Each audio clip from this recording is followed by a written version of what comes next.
हम सब अंधविश्वास पर हंसते हैं, है ना? लेकिन उस रात काली गांव के राजू की मॉडर्न सोच ने उसके कानों में फुसफुसाया।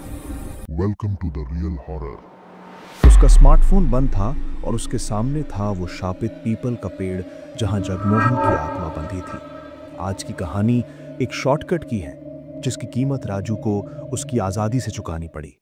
राजू 21 साल का लड़का अपने गांव काली में रहता था और पढ़ाई के लिए रोज टाउन जाता था।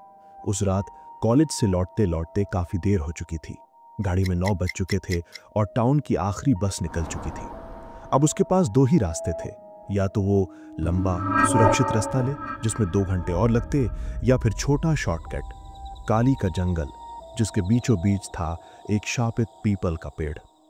लेकिन थकान और समय बचाने की आवश्यकता राजू के डर पर हावी हो चुकी थी। उसने स्मार्टफोन की टॉर्च चलाई और बिना सोचे कच्चे रास्ते पर आगे बढ़ गया। और तभी पहला चेतावनी संकेत मिला। उसकी टॉर्च की रोशनी अचानक धीमी पड़ने लगी।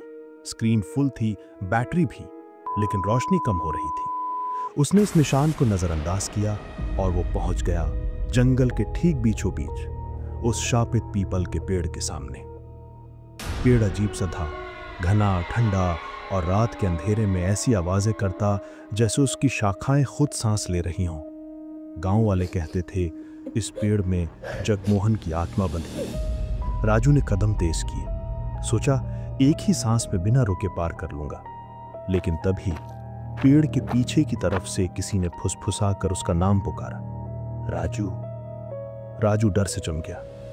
उसी पल उसका फोन अपने आप बंद हो गया।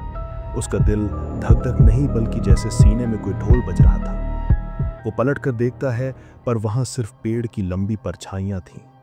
उसके हाथ में बंद हुआ स्मार्टफोन अब सिर्फ एक बेजान कांच का टुकड़ा लग रहा था। और अचानक पेड़ की घनी छांव से एक धुंधला सा चेहरा उभरा, एक ऐसी नजरों वाला चेहरा जो उसे बेइज्जती से घूर रहा था।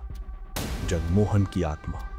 राजू चीखा नहीं, बस मुड़कर भागा जान बचाने के लिए। थकान, बैग का वजन सब गायब। पीछे से एक ठंडी सांस उसकी गर्दन को छूती रही जैसे कोई उसे पकड़ने की कोशिश कर रहा हो। किसी तरह गिरते पड़ते वो घर पहुंचा, लेकिन डर वहीं खत्म नहीं हुआ। अब हर रात वो शापित पीपल से जुड़ी एक दर्द भरी आवाज सुनता जो उसका नाम पुकारती। उसके सपनों में डर और गहरा हो जाता। गीली मिट्टी उसके पैरों को पकड़कर उसे जगमोहन के कब्र की ओर खींचती। हर सुबह वो टूटे हुए मन से उठता, आंखों के नीचे काले घेरे, कंधों पर जैसे कोई भारी लकड़ी रखती हो। नींद नहीं, आत्मा का दर्द था। 3 दिन तक ये सब सहने के बाद वो जो कल तक लॉजिक की बातें करता था, घबरा कर गांव के मशहूर तांत्रिक बाबा जमुंडा के पास पहुंचा। मंदिर के पास धुएं और लकड़ी के महक के बीच बैठे बाबा ने राजू का थका हुआ चेहरा देखा और सब समझ गए। बेटा, जगमोहन की आत्मा का साया तुम पर हावी है। बाबा की आवाज भारी थी।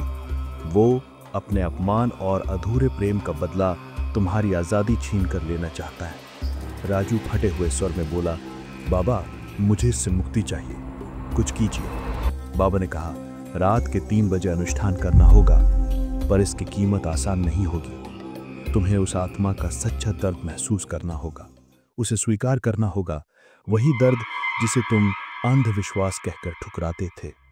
अगली रात काले अंधेरे में जंगल के बीचों बीच अनुष्ठान शुरू हुआ।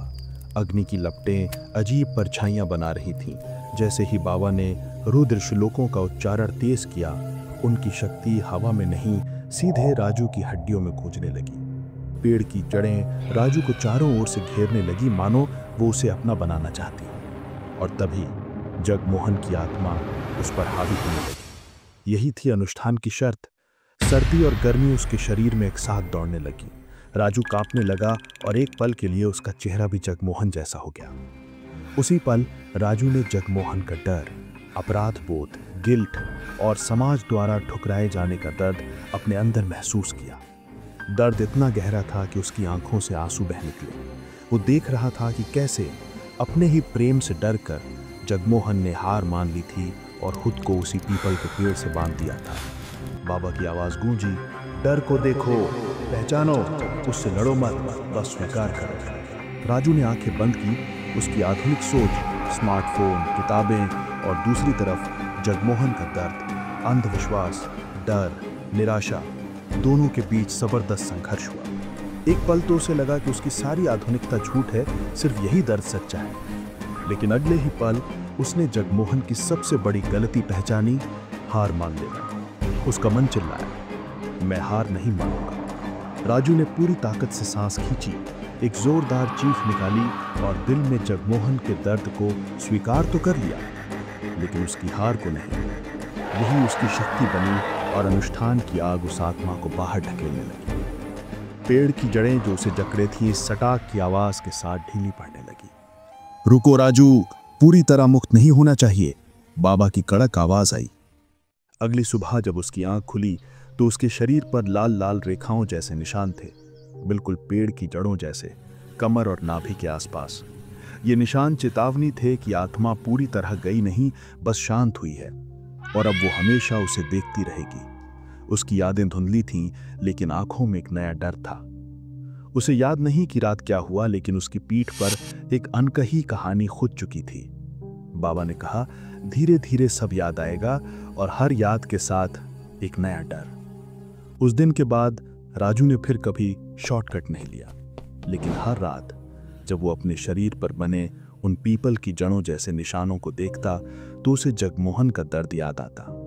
उसने आज़ादी तो पा ली, लेकिन कीमत थी एक ऐसा सच जो अब उसकी त्वचा पर हमेशा के लिए अंकित हो चुका था। आपको क्या लगता है, राजू ने सही में जगमोहन के डर को हरा दिया या जगमोहन ने राजू की आंखों में बसेरा कर लिया है? और अगर आपको कोलकाता की डरावनी कहानियां पसंद हैं तो यहां क्लिक करके मेरा वो शाक चुन्नी वाला वीडियो देखें।